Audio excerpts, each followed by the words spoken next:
This feature is absolutely make or break for Payday 3. As we near the game's 3rd anniversary, yes, you heard me right, 3 whole years, the Unreal Engine 5 upgrade is finally here. Something initially mooted back in June of 2023, before the whole sordid affair of launch took place, now arriving in August 2026, just a smidge behind schedule.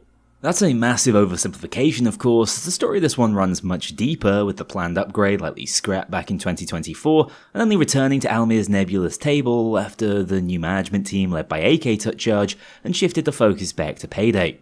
From my time with the new leads at Starbreeze, technical excellence seems to be a surprise shift in philosophy, displayed not only by following through with this engine upgrade promise, but also their support for sidetrack games, with their Diesel 3.0 upgrade for Payday 3. That being said, this is a very tricky update to review, especially from a technical perspective, as at least for PC players, your mileage with Unreal 5 will absolutely vary depending on your machine.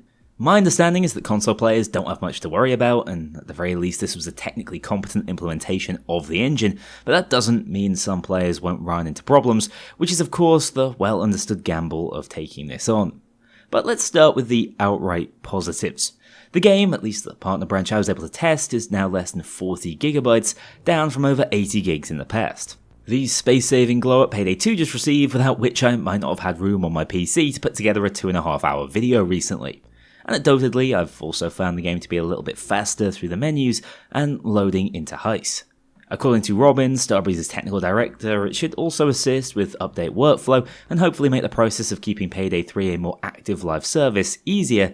And of course, the biggie, but not something we're able to experience as of this update, is the additional RNG potential of moving away from baked lighting. That's a whole other can of worms from a creative and artistic standpoint, but crucially it should allow level designers more flexibility in terms of how they generate heist layouts and place props with more genuine randomness. That remains to be seen in action, but was the real selling point of the upgrade as far as the playing community was concerned. Then of course we have the more subjective alterations, such as how the new lighting has impacted the overall atmosphere and appearance of certain heists. In my experience, this is most noticeable in the nighttime or early evening heists, which tend to rely more heavily on multiple light sources. But I at least think the likes of Dirty Ice now appears much closer to its intended vision of a fairly atmospherically evocative rainy autumn evening. Fear and Greed is also massively altered, especially out on the roof, which I think will be more divisive.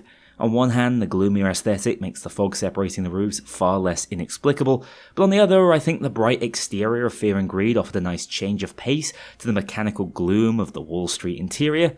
I think this is an opportunity though, as we'll touch on shortly with the cook-off changes, where you could look to do more dynamic weather during a heist like this one, and bring back the old warmer aesthetic from time to time. Visual RNG goes a long way, and my hope is UE5 opens the door to more of that. In terms of performance, although I generally play with VSync on, so didn't notice much difference, my frame rate on the prior patch in and around Payday 3's weirdly worst running heist, No Rest for the Wicked, ranged between 75 and 115 frames per second, depending on location and what was going on.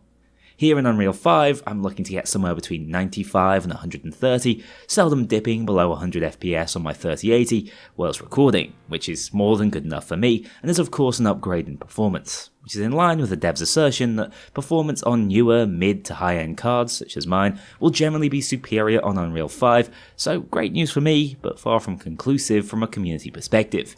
Let me know actually which direction your FPS has moved in after this update. I'm particularly intrigued to see what it does for the console players. Regardless, it's still Payday 3, it'll still have that iconic stutter they've never seemingly pinned down, but otherwise this runs perfectly fine on my machine. One final note on this upgrade, Robin also mentioned in the behind the scenes video their intention to look into what Lumen can do for the game's visuals long term, but admitted the performance hit it's likely to cause was reason enough to be cautious in this release, planning to experiment further, but not at the cost of playability.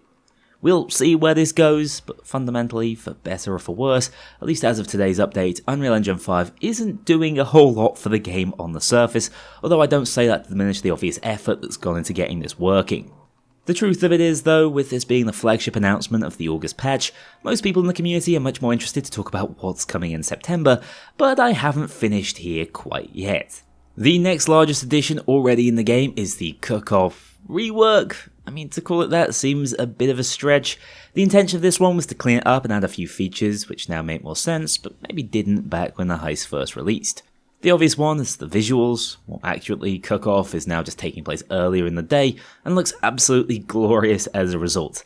Part of this feels a bit like smoke and mirrors to make the UE5 update seem more instantly impactful, creating this quite cinematically lit heist now, but fundamentally I do appreciate the lighter version of this heist as A, we have far too many night missions in my opinion, and B, visibility was rough at times in the original version. Now, my understanding, although don't quote me on this, is that the long-term goal for heists such as Cook-Off is to tap into more of a dynamic time-of-day RNG feature, meaning I don't think we'll have to say goodbye to dead of night Cook-Off permanently.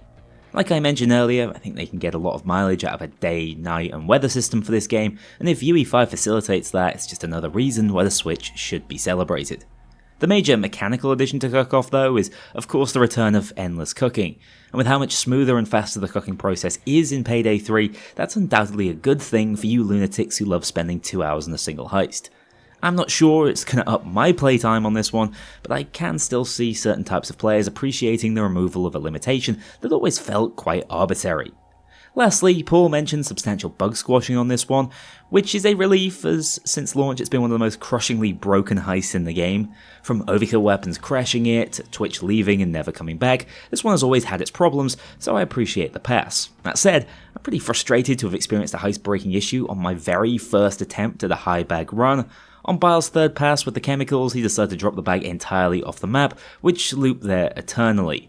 A pain at the best of times, but imagine if this happened to you 50 bags into going for a world record. That in mind, I don't recommend taking advantage of the endless cooking functionality until all of these persistent problems have been ironed out properly this time. Finally, for the core update, we have 2 new contracts, which as ever don't really inspire. You can easily get both done in a single play session, with requirements as simple as picking up ammo boxes or 100 kills.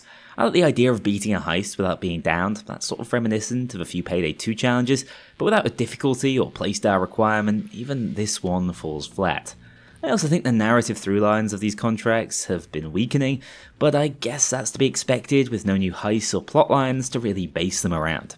As for the rewards, they're fine, the sort of things we used to rave about during the era of significantly reduced investment, but a footnote on most updates these days. I like the wolf sticker, and as of the next update we'll be able to use these limitlessly, which is a positive impending change.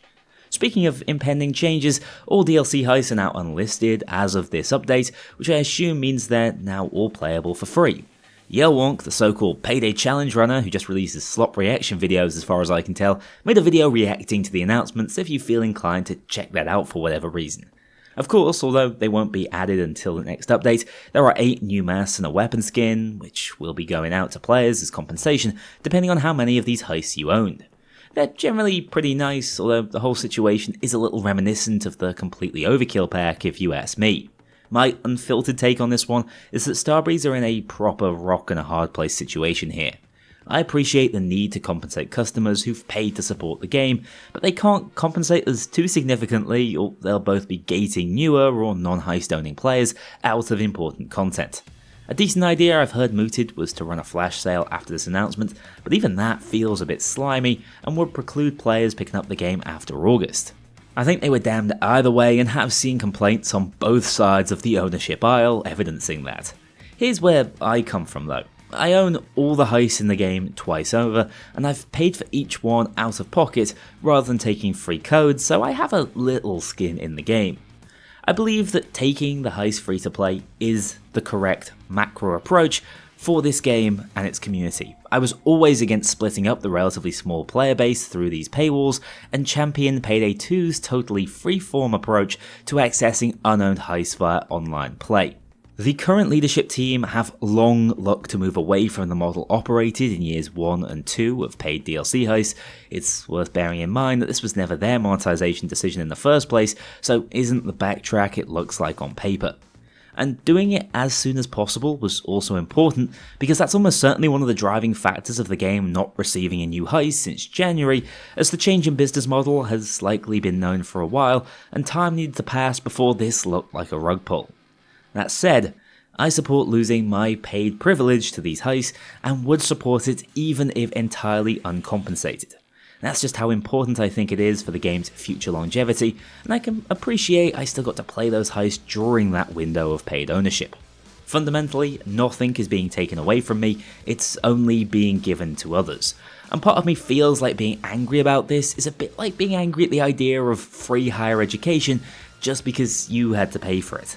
If it was possible to see the benefit to the extent it once merited a purchase, surely it's possible to see why others might also appreciate that benefit.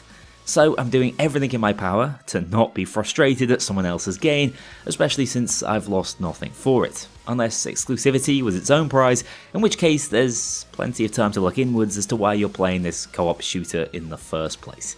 At the same time, free players missing out on these compensation masks need to appreciate that it's not the FOMO move it might look like at first glance, and fundamentally, although these rewards are quite nice, they're absolutely not worth the price of a heist. They're very much the proof of purchase hat was for TF2 back in the day when it went free to play. Rant out the way, I do realise that I have to be conscious of the fact that I have a unique relationship with Payday 3, it's to my direct benefit if the game does better, and the money I spend on it is very much an investment in this channel, not really a consumer purchase, so I can see I might be looking at this through a tinted lens. There's nothing wrong with feeling a little gutted that you don't really get to benefit from this change as a long-time supporter.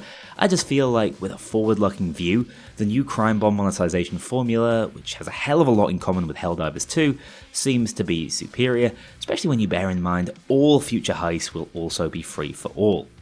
But the truth of it is that everything received in this update pales in comparison to what's to come in September, and I think it's no accident that the guys are already blasting us with behind the scenes content for what's to come, rather than lingering on what's an undoubtedly crucial update from a foundational perspective, but a bit of a damp squib when you come to play it. Just a few highlights I can pick out include late game progression elements involving the use of renown to purchase otherwise paid content within crime bonds, which is how they'll be packaging these new DLC bundles. For instance, we now know the first one will be named Brute Force and includes the new saw and a set of weapons and cosmetics which fit into that theming. If you think of it as an all weapon pack DLC, it might be easier to stomach than the alternative, which seems a little on the battle passy side to me. Just on the saw itself, it retains its lockbox and door opening properties, although I can count on one hand how many heists that'll be relevant for, meaning it really is mostly just aiming to fill that melee overkill weapon design space alongside the Sociopath baseball bat, except this one will have some range potential, albeit a little on the gimmicky side. We'll also be getting weapon perks which can buff and specialise the role of your primary and secondary guns more directly, the shooting range which can act as a safe house surrogate and give you a place to actually test out builds in advance, and the campaign mode which I'm very excited about as it's an opportunity for them to retcon that god-awful milquetoast storyline. Expect my own retcon story video to follow. So as you can probably tell, I'm much more interested in what's to come rather than what's already here, but I'm not blind to the fact that the shockwaves of the free heist model and UE5 upgrade will likely be longer felt than some of these more superficial additions. But Bane knows I'm human and I've not had a new heist or weapon to talk about for quite some time. Does that mean I don't recommend trying out today's update? Absolutely not. Switch on the game and make sure your PC doesn't explode from any god rays and appreciate the extra 40 gigs of space you just got back. Just keep in mind the real source is yet to come, but when it does, I'll be there to cover it. Hopefully. I'm actually going to Japan in September, so not a clue if I'll have a chance, but regardless I'm looking forward to it when I get back. Thanks so much for watching guys, got a few video ideas releasing on both this and the Imposters channel in the coming days, so stay tuned and hopefully I'll see you all then. A huge thank you to my dedicated Patreon backers. If you want to join this crew in going infamous, check out the link below and pledge as little as $2 to see your name in the credits, or get 24-hour early access to future videos and vote on upcoming content. Take care, I'll see you all soon.